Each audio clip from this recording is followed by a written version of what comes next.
Welcome back, everybody, to another deep dive.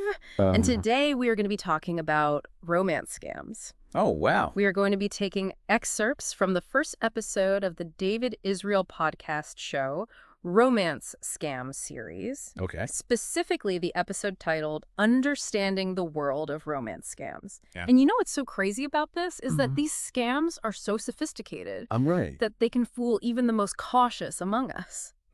So consider this your crash course in recognizing those red flags, Right. protecting yourself and your loved ones. Yeah, it's amazing how these scams really twist something that is so beautiful, like the desire for love and connection, and turn it into a weapon. Right. It's like you think you're signing up for butterflies and happily ever after, and Totally. these scammers are playing a whole different game. A whole different game. Yeah. These people are masters of disguise. Oh, yeah. They are crafting these elaborate online personas. All right. And it's not just about a fake name and photo. Yeah. They are stealing entire identities. Wow. Lifting details and pictures from real people's social media to create these incredibly believable profiles. Oh, wow. Yeah.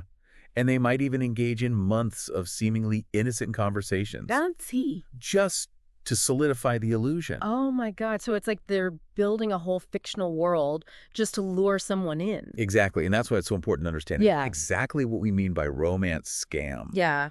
It goes beyond just catfishing. Right. It's about creating this intricate web of deception to ultimately con someone out of their money. Okay, so let's break down the mechanics of this. Okay. How does this actually play out? Okay, so imagine you meet someone online. Okay. And they tick all the boxes.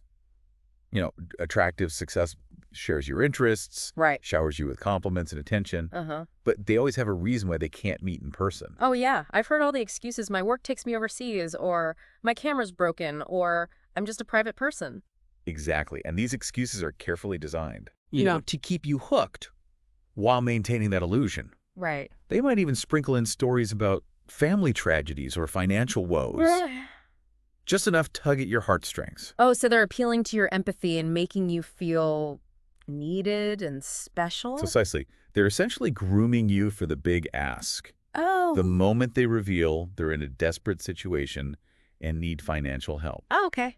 Maybe it's a medical emergency, a legal battle, or a chance to finally meet. Right. If only they have the money for a plane ticket. And because they've spent weeks, sometimes even months, building this connection, their requests just seem so believable, almost expected. Exactly. And this is where the manipulation kicks into high gear. Wow. They prey on your emotional investment. Yeah. The desire to be a good person, a rescuer, a true love. So it's not just about being gullible or naive. It's about being emotionally manipulated by someone who's practically a professional con artist. That's a key point. Yeah. These scammers are incredibly skilled at reading people, identifying their vulnerabilities, and crafting a narrative that perfectly exploits those weaknesses. They're crazy. They know exactly what buttons to push to get the desired reaction. It's like they're playing a character in a movie. Right. Only the script is designed to drain your bank account. And that's why it's so crucial to understand the psychology behind these scams. Right. It's not about judging victims. It's about recognizing that anyone can be susceptible to these tactics, especially when their emotions are involved. Yeah. Yeah. For sure. So we're talking about manipulation that goes way beyond just asking for money. Way beyond. It's about meticulously crafting a persona and a narrative that preys on someone's deepest desires for love and connection. It's like building a house of cards. Oh, wow. Every detail, every conversation is strategically placed to create this illusion of a perfect partner and this whirlwind romance. And it's scary how effective this can be. Yeah. I mean, we've all heard those stories about people losing their life savings to these scams. It's just heartbreaking. It really is. And it's important to remember that these scams aren't limited to any particular age group or demographic. Right. Anyone can fall victim. So let's talk about that. Okay. What are some of the red flags, the warning signs that someone might be dealing with a scammer rather than a genuine romantic interest? One of the biggest red flags is the avoidance of real-life interaction. Okay. If someone consistently has an excuse for why they can't meet in person or even video chat, Right. that's a huge warning sign. Yeah, it's like, come on, we live in a world where you can video chat with someone on the other side of the planet. Exactly. And if their online persona seems too good to be true, it probably is. Yeah. Be wary of profiles that are overly polished with professional-looking photos and descriptions that sound like they're straight out of a romance novel. So if they're checking every single box on your dream partner list, Yeah, maybe hit the pause button and do some digging. absolutely, and pay attention to the language they use. Scammers often rely on overly romantic or dramatic language, even early on Oh, in really? the relationship. Okay. They might call you their soulmate or destiny Oh my in God. the first few messages. Wow. So it's like they're trying to fast forward through the Okay. whole getting to know you phase Yeah. and get straight to the emotional hook. Exactly. They want to create a sense of urgency and intensity to cloud your judgment. So we've got the avoidance of real life interaction, the overly perfect profile, the accelerated romantic language. Uh-huh. What else should we be looking out for? Inconsistencies in their stories. Okay. Scammers often slip up and contradict themselves because they're juggling multiple fake identities and fabricated narratives. So if their story about working overseas suddenly changes to being stuck on an oil rig, Right. that's a major red flag, Precisely. And if they start asking for money, especially for an emergency situation, right? that's a huge alarm bell. This is what it all boils down to, right? Yeah. The financial ask. How do these scammers make those requests believable? They often play the victim card. Okay. They'll create elaborate stories about sudden illnesses, family tragedies, legal troubles, Right. anything that would pull at your heartstrings Yeah. and make you feel obligated to help. And because you've developed this emotional connection, you're more likely to believe their story and want to be their savior. Exactly. And they often create a sense of urgency, like, if I don't get this money right now, something terrible will happen. So it's a combination of emotional manipulation and creating a high-pressure situation. Exactly. They know that when people are stressed or emotionally vulnerable, they're less likely to think critically. It's so insidious, and what's really sad is that many victims blame themselves for falling for these scams. It's natural to feel that way, but it's important to remember that these scammers are professionals. All right. They've honed their skills over time, Yeah. and they know exactly how to exploit human psychology. So what can we do to protect ourselves and our loved ones from becoming victims of these scams? Well, the first step is awareness. Okay. By understanding how these scams work, we can be more vigilant and recognize the red flags. Knowledge is power, right? Exactly. And if you're ever unsure about someone you've met online, trust your gut instinct. Okay. If something feels off, it probably is. Don't be afraid to ask questions, do some research, Right. or even talk to a trusted friend or family member for a second opinion. And remember, there's no shame in being cautious. Oh. It's better to err on the side of safety, especially when it comes to matters of the heart and your finances. Now, we talked about the FBI taking down a Nigerian romance scam network earlier. Can you tell us a bit more about that case? Absolutely.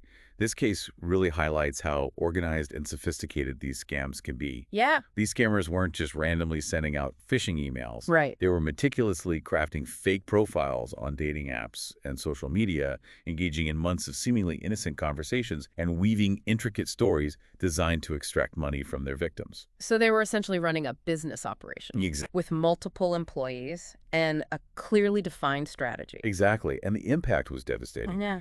Victims lost hundreds of thousands of dollars believing they were helping someone they loved. And beyond the financial losses, there's the emotional toll, the betrayal, the shame, Right. the feeling of being foolish. It's like having your heart broken and your trust shattered at the same time. Oh. And the fact that these scammers often target people who are already feeling lonely or vulnerable just makes it even more cruel. So it's not just about protecting our wallets. Right. It's about protecting our hearts and our emotional well-being. Exactly. And that's why it's so important to talk about these scams openly and honestly. Yeah. The more we educate ourselves and each other, Right. the better equipped we'll be to recognize and avoid these predators. So how can we do that? Yes. How can we spread awareness and help protect others from falling victim to these scams? It's almost like a catch-22, right? You go online to find connection, but then you have to be hyper-aware of these scammers lurking in the shadows. It's definitely a balancing act, finding that sweet spot between, Yeah. being open to new connections, but also protecting yourself Right. from those who would exploit that openness. So what can we do besides everything we've already talked about? How can we actively spread the word and maybe even help someone who's been caught in one of these scams? Education is key, talking about these scams openly and honestly. Right. Sharing resources like articles or podcasts. Yeah. Even just having a conversation with a friend or family member can make a huge difference. So it's about breaking the taboo, making it okay to talk about these things Yeah. without shame or judgment. Exactly, because the more we normalize these conversations, the less power these scammers have. And what about someone who's already fallen victim? Well, What right. resources are available to help them recover? There are organizations dedicated to supporting victims of romance scams. Okay. They offer counseling, legal guidance, financial advice, a whole network of support to help people heal and rebuild their lives. That's reassuring to know. It can feel so isolating and overwhelming Yeah, to go through something like this, right. but there is help out there. Absolutely. And remember, reporting these scams is crucial. Yeah. Even if you feel embarrassed or ashamed, reporting it to the authorities can help prevent these scammers from harming others. So if you've been a victim, don't suffer in silence. Report it, reach out for support, and know that you're not alone. You're absolutely not alone. And remember, healing takes time. Yeah. Be kind to yourself. Yeah. Allow yourself to process what happened and lean on your support system.